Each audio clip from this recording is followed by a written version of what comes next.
Ladies and gentlemen, welcome to the REDX podcast. My name is Andrew, and today we have got a very special guest who's joining us for the first time ever. She's an EXP agent, a team leader. She is in the top 3% of realtors in the nation, and she has over 80,000 followers on social media. Did I get that right, that number? You sure did. On Instagram, I do. Sorry, on Instagram, I'm losing my wonderful. voice. I'm gonna sound funky. Oh, that's all right. Well, we're glad to have you. Our guest today is Gogo Bethke. Gogo, how are you doing today, other than maybe being a little sick? I know, right? I'm doing amazing. I just I don't know if I'm getting like a bronchitis or what, but I have no other symptoms besides losing my voice. Maybe Well, I that's talk. all right. Maybe, and that's okay for social media. That's what we want to hear. Well, thanks for joining us today. I'm looking forward to today's episode because we're going to talk about social media. We're going to talk about real estate. We're going to talk about how to build your brand and your following, and a lot of great stuff coming your way. Before we get going, though, Gogo, just a few quick items of business for our audience. As always, this is a participatory event. So if you're joining us live on YouTube, on Facebook, on our website, wherever you're at, please let us know if you have any questions for Gogo. We'll do our best to get them answered. If not, we'll give you an opportunity. Gogo can share her contact information if you want to reach out to her afterward. We can do that.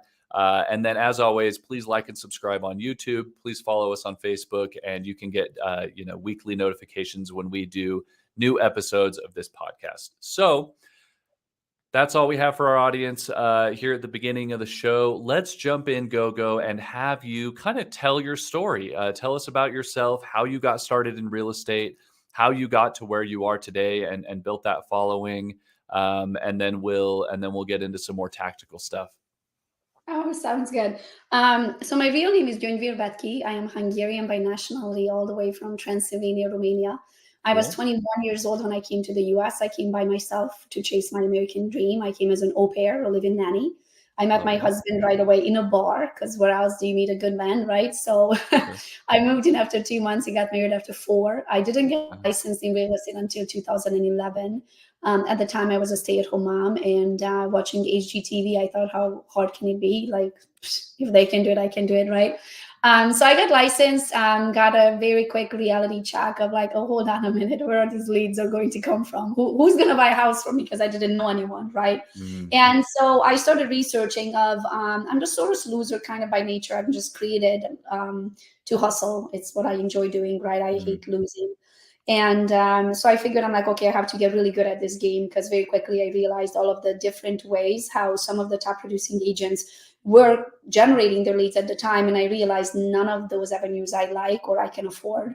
So I interviewed the top producers. They were buying Zillow leads at the time, $4,000 for me. I was like, whoa, I just want to make $4,000. Like, I don't have $4,000 to spend on leads, right? So that was out for me.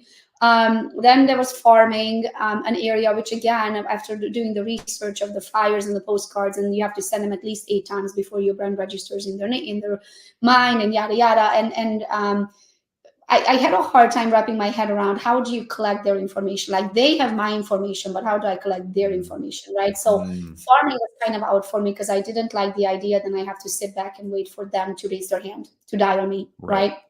Or email me. And then we did the door knocking. I was like, oh, hold on a minute. I'm a 5'2" little blondie. Like, that's not happening. I'm not knocking on stranger danger's door. And then the cold calling, for me, for whatever reason, I always had a chip on my shoulder from day one. I'm not begging people for their business. They're lucky they get to work with me. I always had that attitude, even from the moment where I never even sold a house, right? I just knew that with my work ethic and my negotiation skills and my marketing skills that I have in me, that there's no way that I can serve a really good purpose in someone's life. And so I was not one for calling up strangers and convincing them that they should work with me.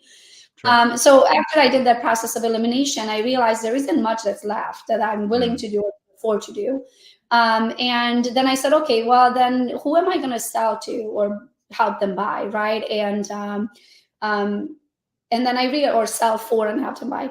And I realized that for my audience are the strangers, because I didn't know anyone. So I was 21 when I moved here. I didn't speak English. I didn't know a single human being on this whole continent, right?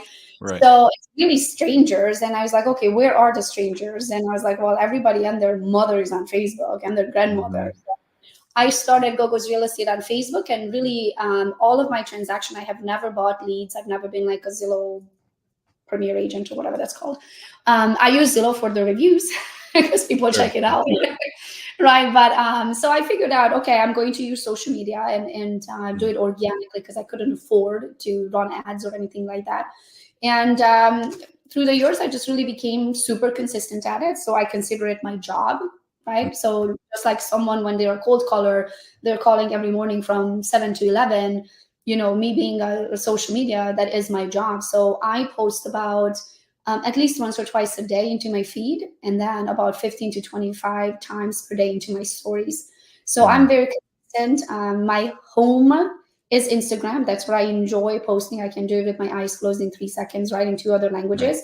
And then I have 17 virtual assistants in many different capacities. And then their job is to take what I post and plaster it on all of the other platforms, the YouTubes, the TikToks, the Instagrams, the Facebook groups, the emails, all of the different platforms that we can reach our audiences. It's just not me creating all of the content. So I'll create the content on one platform, and then I have a bunch of mini-me's that plaster it everywhere else.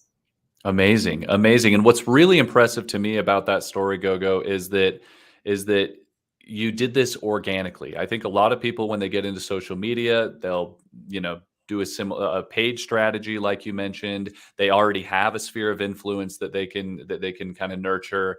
But to build a huge following, and a following big enough to kind of start your career in real estate organically on social media, especially back in like 2011, 2012, 2013. I mean, that's when you were started building this, right? Yeah. Is I super impressive, because a lot of those tools that people really use and thrive on, that are integrated in social media these days, weren't really around back then, right? Some of I was these. the first to start a business page, and mind you, guys, Okay. I live in Tampa, Florida now, but I'm licensed in Michigan, so that's where I Mm. started out. But even within Michigan, in a tiny little town Yeah. called Pinckney, Michigan, that has like one stoplight and one grocery store, right? Right. We don't even like maybe a coffee shop and like a restaurant, right? Like it's a super tiny community, 9,000 Mm. members of the community, and so it's not like I started out in like a metropolitan area. Like if Right. everybody and the newborn baby was following me from Pinckney, I would have had 9,000 followers, right? So I'm like, Right. yeah, go me, right? As the years, went by, and I would get asked to come and speak and teach other agents. So today, most of my followers are realtors or entrepreneurs that are in the industry of entrepreneurship, I should say. So I didn't do it just with the idea of getting my next buyers and sellers, even though I believe that everyone has to live somewhere, right? So Mm. everyone is a potential buyer and seller at all times. Even if I don't have a license in that specific area, I can refer them and make 25%, right? So it's a Mm. very well paid phone call. Sure. So is that right? But so that's how I look at it. I look at it as, don't just think on marketing in your own neck of the woods, because that market is small. Mm. Um, but also think on where else can you make money, which you can make money through sharing your knowledge online. You can make money through podcasts. You can make money through affiliate income. You can make money Mm. through referrals, right? So today I have, God knows, multiple and multiple different sources of revenues of income, and that's all through social media. So it's not just the next commission. I don't want people to think about, okay, where's my next buyer Mm. is coming from, because there's a lot of ways you can make money with the power of social media.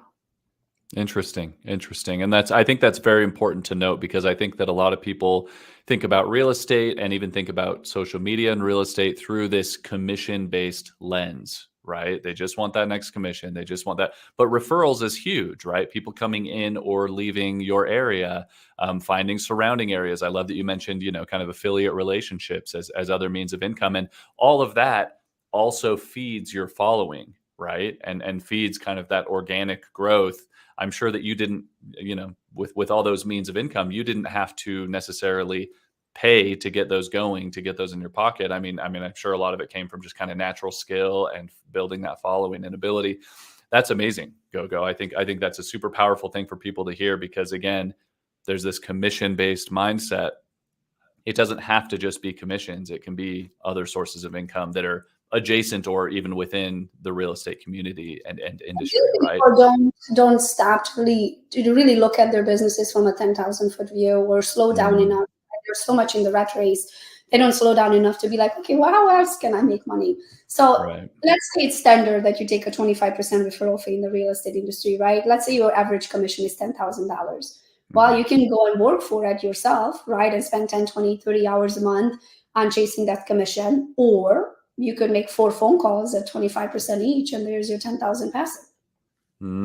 I got you. So did you always have this 10,000-foot view in mind, or was there a transition period from those early days when you said, I don't have $4,000 to invest in Zillow leads, right? I can't pay for individual leads like that. What was the transition, or how did you kind of navigate that early days? Maybe you were more focused on a commission based, kind of lens and mindset, to growing to this larger view and getting some other sources of income that were real estate adjacent. What did that look like? I'm smiling here because I wish I knew what I know today, right? Don't we Right. all? Right. But it's a process, and most of the knowledge that we learn and earn, so set through the years, is usually the life lessons, right? I Mm. literally remember the first time I collected a referral check, and I was like, hold on a minute. Did someone just give me 1,700? They literally gave me $1,700 to make this phone call. I made a phone call for $1,700. I can do Wow. this, Yeah. right? So not until you really see it in action, you realize Mm. I can go myself and work for 10 grand for 40 hours, or I can make 4 phone calls and somebody else works for it and I still make 10 grand. Right. Right. So I think everything, I don't want somebody to be so, like, let's say the listeners right now, let's say you're week 2 in your real estate career. I don't want you to be like, well, why didn't I think of that? Mind Mm. you, I'm 12 years in. Right. Sure. So we can never, and you should never compare your chapter 1 to someone's chapter 12. Right. It's Right. really because we are too hard on ourselves. All of the knowledge that I have today, I have earned it through life experiences. Mm. But with that being said, my favorite thing is to learn through other people's life experiences. So somebody who's listening here today, hopefully you just learned a life lesson much faster than I learned it, right? It took me a few years before I started Right. referring out. And then also I think is leveraging, that's super important as well. So when you become really good at lead generation, and okay, so let's talk about that super quick. Many people don't stop to figure out where are the leads coming from. So because of Mm. that, they are chasing the next thing, and they're always worried about where the leads are going to come from because they don't stop to analyze their own business. Hold on, where did the last 10 come from? Mm. When I'm coaching my coaching students, I always say, okay, where did your last 10 transactions come from? And it's so surprising that they have no idea. So one of their homework is tell me where did they come from, but literally where did they come from? Like, I want to know, did you start talking to somebody at your yoga class? Is it your book club? Is it the emails that are going out? Is it the farming? Is it the billboard? Is it your Facebook group? Do they message you? Do they text you? Do they call you? Like, where do they literally come from? So all that, look Mm. at your 10 transactions or 5 if you don't have time, right? And look at where did they come from. And you're going to find that there's usually 2 consistent revenue sources, right? And or lead generation sources. And usually open houses, that was for me. So for me, it was face-to-faces because I have a Gogo is my made-up persona. My real name is Gyöngyös, and that's how I hold license. I'm Hungarian by nationality, so nobody can pronounce that. Nobody would call that name on a yard sign, right? And so I Right. was like, I just need to get in front of people. I know I can win them over when I can get in front of them, right? So for me, it was open houses. I just wanted to be where the people come to me. I knew that with my personality, my work ethic, my hustle, I will win them over to become a client. And so my number 1 was open houses, and my second number 1 was social media, right? Because they would Mm. message me. I do lives at an open house, and then they message me on the live, right? So one fed the other.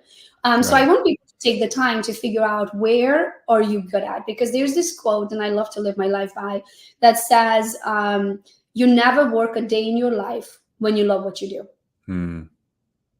Right. So Yeah. instead of taking the next commission, yeah, you might make really good money, but you are going to hate it all the way to the bank.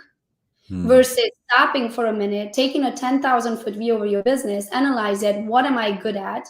Oh, which is an awesome, really good exercise I'm going to throw at you guys here super quick. Message 10 of your friends and family members and say, hey, I'm doing a little bit of a study. Tell me, what am I good at? Mm.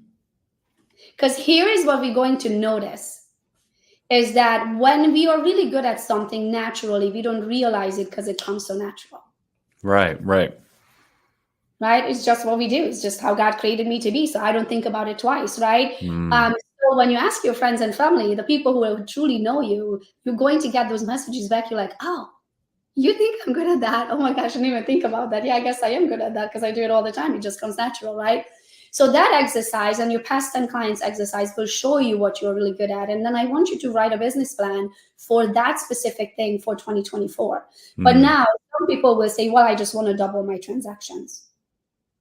Okay. My question is right. why? Because I want to, or double my income, right? And I usually Mm, say why? Because you want to work twice as hard.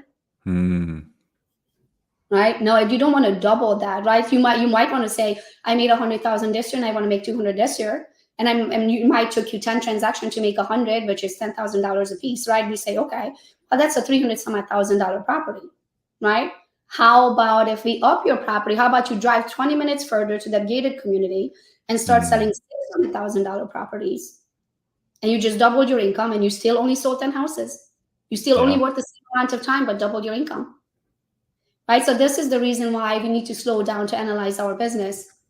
And I think also business planning is super important. Most people don't. They just get on the treadmill and they're definitely running. That Right. they just have no end destination.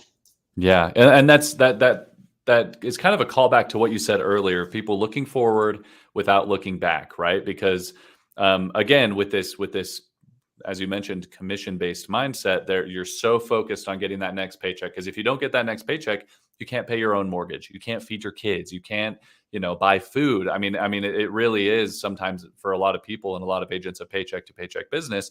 And so they feel like they have to look forward, but if you can just take a little bit of time to look back, look what helped you get the few successes or the successes that you have, that can help feed what it is looking forward and even just make that easier, right? And then uh, to call out what you just talked about, tell me what I'm good at. I love that. And Gogo, I want to ask you, if you did this exercise yourself, what responses did you get, and maybe what responses surprised you when you asked people, tell me what I'm good at?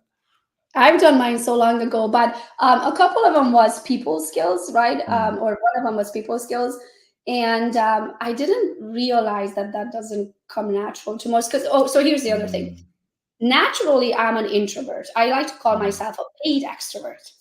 I right. turn it on for money, and then Right. I go home and watch my documentaries all by myself, right? Sure. So I didn't realize that's how people perceive me from the outside because Mm, I'm an introvert, and I was like, oh, people think I'm an extroverted people person. I'm like, I'm not. So I must be really good at this acting, yeah. this acting thing, right? And then they did say that I'm very good with numbers, and I Mm, am very good with numbers. I didn't realize that other people aren't. Like I can do percentages in my head. I just love numbers, but I also my trackers have trackers. I love to grow things. You can only grow it if you mm, track it kind of things. Marketing and branding, that definitely. The what did they? I call it the shameless self promotion, like pretty much talk about yourself, right? sure. Yeah. What else did they say? Community building, right? Okay. And I think that comes to again the people skills. I truly love people, and I Right. love to give, and I love to get, and I just love that camaraderie, right? Um, but yeah, it's just a really good exercise to see what do people see in you. Yeah. And then there's also were some negatives in there. I was like, ooh, sorry. Yeah, and that's all right. I think those negatives can be very insightful too, right? What do I maybe need to change about myself or change about how I'm presenting myself to make myself a more effective agent, a more effective community, leader and person who people actually want to work with.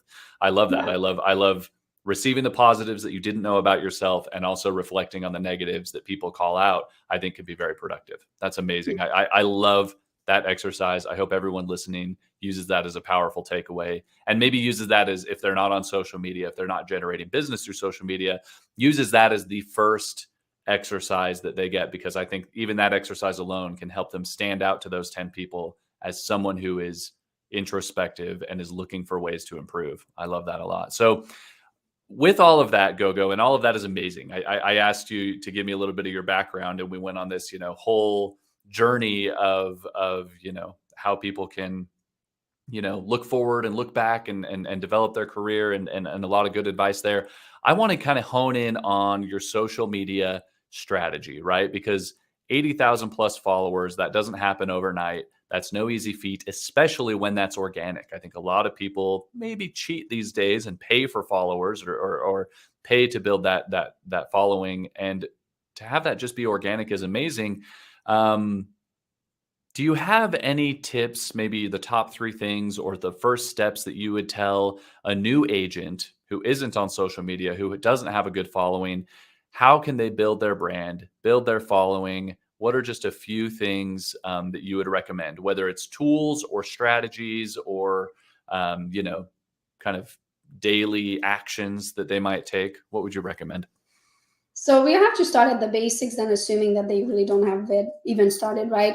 Right. Most important is your brand. And I see this happen all the time, over and over again. And I don't know why people can get it through their head. Think of it this way. If I said Target, if I asked you to close your eyes, and I said, think of Target, can you see the logo? Yes, Starbucks, absolutely. I'm looking at it right now. Home Depot, Yep. Best Buy. Got it. Open your eyes.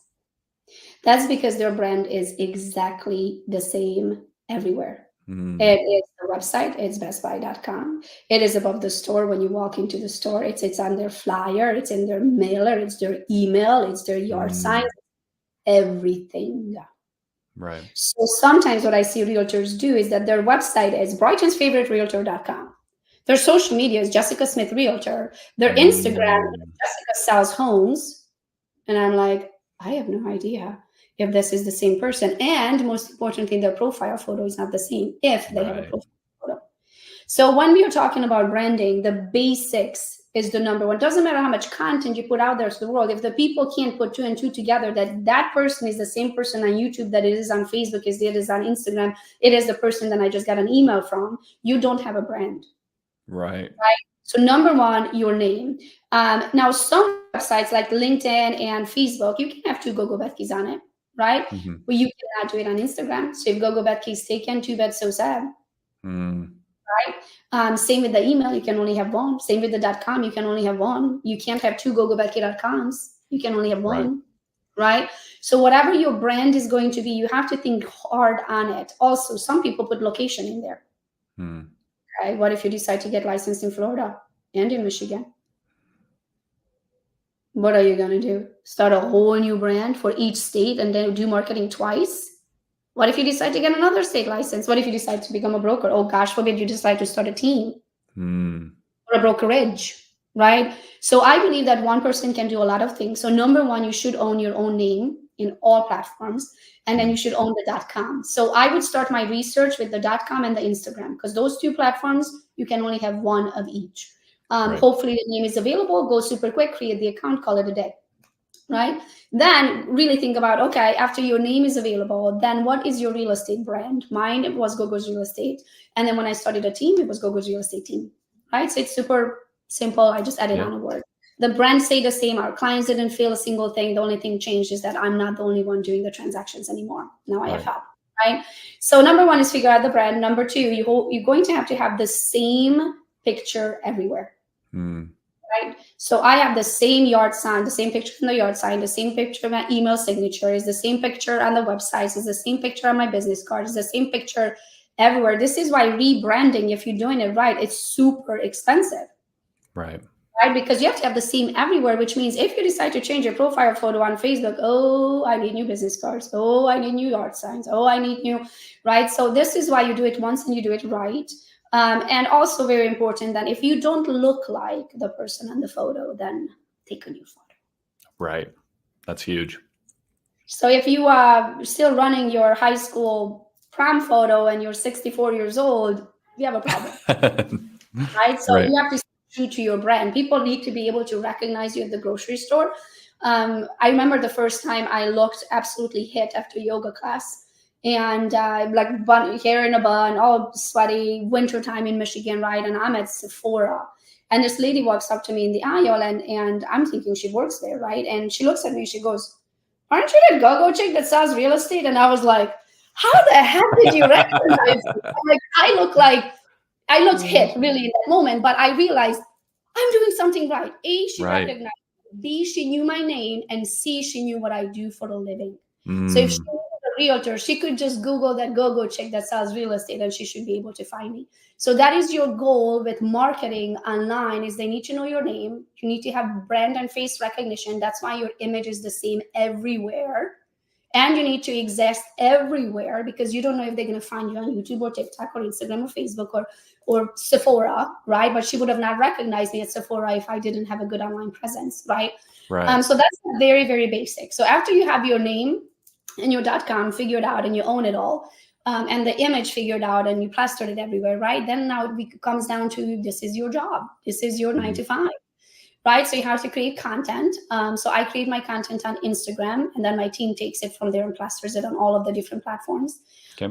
In some platforms, you can have links. In some platforms, you cannot. So for Mm. example, when I post on Instagram, I might have to say, comment the word workshop, right? And when they comment the word workshop, if I'm talking about my Go Get 'em webinars, then they get the link automatically messaged to them. If I'm on Facebook, I don't say comment the word, I should just say click the link. Right. So my team will take the content, massage it a little bit to fit each of those different platforms. And today we have, I have 17 virtual assistants that help me pretty much run the show. Amazing. So I think that, and so then okay, let's talk about feed and stories super quick. So after you got consistency down, right, there is kind of 2 different formats that people can follow you through. When you go to someone's profile and you see those pictures or videos on their profile, that is what's they're called their feed. I call that your storefront. That's how someone is going to check you out. So if somebody talks about that Gogo chick at their, I don't know, bonfire, right, who sells real estate, and then they're going to go on there and going to check out this Gogo chick, they're going to end up on my profile, and they're going to see if they like what they see in my storefront, they might come in and buy something. If they don't like what they see on my storefront, clearly we are not for each other. They're going to go buy from somebody else. So sad. So your storefront needs to represent you. Those things that you post on there needs to look like you, sound like you. Oh, and since you're talking about you, we are not selling real estate, guys. We are selling ourselves and our services. Me and another realtor can sell the same house, no problem. What I am convincing the seller on is to use me versus using them. Right? So your storefront needs to look like you, because if they don't know who you are, they can't recognize you, and it's just another realtor, right? So many realtors have just listed. That's never going to work. That's a waste of your time. Go invest somewhere else, your time and efforts, right? So after that, now we have stories. Stories are when you go to someone's profile on Instagram, for example, and you click the image on their profile photo, it will take you to like a movie style thing. Those stories are only up there for 24 hours and then they go poof. So in stories is where you allow people to really get to know you. That's where you sing karaoke, you walk your dog, like the day-to-day stuff, right? You're not going to put that into your feed because that has nothing to do with real estate. But I still want to see that side of me because I want them to get to truly know me, because you never know what's going to make them, what's going to gain their trust, right? They might like you because you're an immigrant. They might like you because you have a bulldog. They might like you because you have a type 1 diabetic son. They might like you because you're a hustler. They might like you because you have an accent or you're a woman or whatever, right? Unless you get to show them that side of you, they can't find something in common. If they can't find something in common, they're going to go follow somebody else who they can find something in common with, right? So in your stories where you truly allow them to get to know you, in your feed is where they see your professional side. So that's that. I love that, Gogo, because I hear a lot of agents talk about social media, right? We interview a lot of them on this podcast. I talk to them all day, every day. And there's always been this rule out there floating around that your story should be whatever numbers they throw out, 80% personal, 20% business, or vice versa, or whatever. And they don't get specific like you just did. And I love this, where your feed should be real estate, your stories should be personal, right? And I love the logic behind that, where the feed is permanent, and that's your business. Your business is permanent. It should be what people come to see and interact with. But the stories is fun. The stories is the stuff that can come and go. The stories is the stuff that you want them to see and think of you fondly because of, right? You I keep love it the way that personable in your stories, but you take your business seriously in your feed. Yes. And I think that leveraging the different types of content on the same platform in that particular way is probably the most effective strategy I've heard, to kind of split up that personal versus professional content. Right. I love that. If there's one key takeaway that people take from this podcast today, I want it to be that, because not only is that, I think, more effective, but I think that makes it fun, right? And I mean, that I makes have so many people. Like, I lost my front tooth. This tooth is an implant. okay. This is an implant, and I lost my front tooth, and I didn't have a front tooth for about 8 months. Oof. And I know, could you imagine the amount of podcasts I do and everything? I Oh, didn't have that's a so front funny. tooth for a very long Yeah. time. But I couldn't tell you the amount of messages I got when I allowed people to truly get to know me and see what I go through. When I pop in, I pop out my plastic tray of tooth, Right. right? Right. And so by allowing people to get to know me, like, I talk about what it takes to run my businesses. Right now I'm hiring kind of like a director of operations for 4 of my businesses. This person is going to help me grow these businesses. And so I talk about that, right? I talk about in the stories, here's the person I'm hiring. What do I need to know? I've never had someone fill a position like that. What I have to include into the contract, what's expected of them, what's expected of me, right? Mhm. What are the lessons that you learn if they are ahead of me, right? So you want to make it collaborative, where they actually have a reason to have a relationship with you, and that happens in the stories. The Mm. feed is more like this is the event that we are doing, this is what we achieved, here's the person that I just hired. More of the statements that go out there for the world for the rest of the lifetime.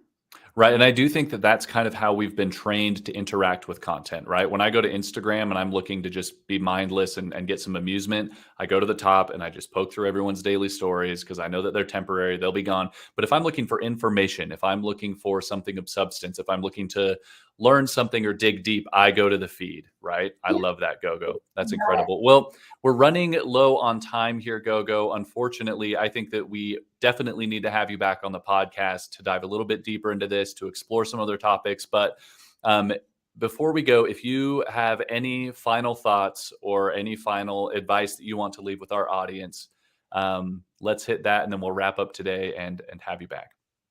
Oh, thank you. I think I like to say that I'm the world's best copycat, right? Like, I like to Mm, follow. I like to say I like to copy the people I chase. So if somebody has achieved something, just copy them. There's no reason for you to go invent the wheel of, like, Instagram or social media or YouTube or whatever. I right. also believe that we can be really good at everything, right, at the same time. So hire certain things out instead of trying to figure it out yourself. So if it's hireable, so for example, the portion where I create the content, I can't hire it out because I built a brand around myself, right? So the Right. content itself, it has to be me. But plastering it on all the different platforms, that doesn't have to be me. I don't Right. have to be the one sitting on YouTube, plugging in the video, doing the description, getting the title right, doing all the hashtags and said, okay, now go over to TikTok, do the same thing, cut the horizontal to vertical. Like, no, none of that. It has to be me, right? So we have to exist everywhere. We don't have to do the work everywhere. We do have to create the content. So I Mm. think it's huge of staying consistent, create your content, hire and leverage other people's time, skills, and efforts, so that you can exist everywhere. Because the broader your audience is, the more eyeballs you can get on your brand, the more opportunities you're going to get. Because in the end of the day, and this is my closing quote, in the end of the day, when people say they want to make more money, I learned this one from Coach Bert. He says, you don't need to make more money. You need to have more people. People have the money. Mm. I love So you that. just have to exist on all of the different platforms. You don't have to do the work yourself, but you have to exist everywhere. Amazing. Amazing. And in the spirit of copycat, if you're watching this and you don't know where to get started, or you don't know who to maybe go replicate, and copycat, go check out Gogo's content, because obviously she's doing something right, a lot of things right, in my opinion.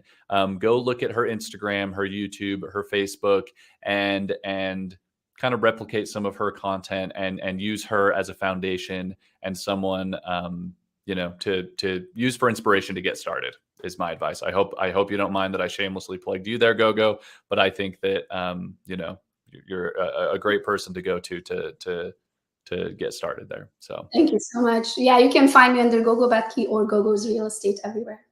Wonderful. Wonderful. Well, we will include your links in the show notes here so everyone can go check that out. To everyone watching today, thank you so much for joining us. Thank you, Gogo, again for joining us and sharing so much great information. If any of you watching or listening would like to continue this conversation online, you can find us on Facebook. You can find us on Instagram, on TikTok.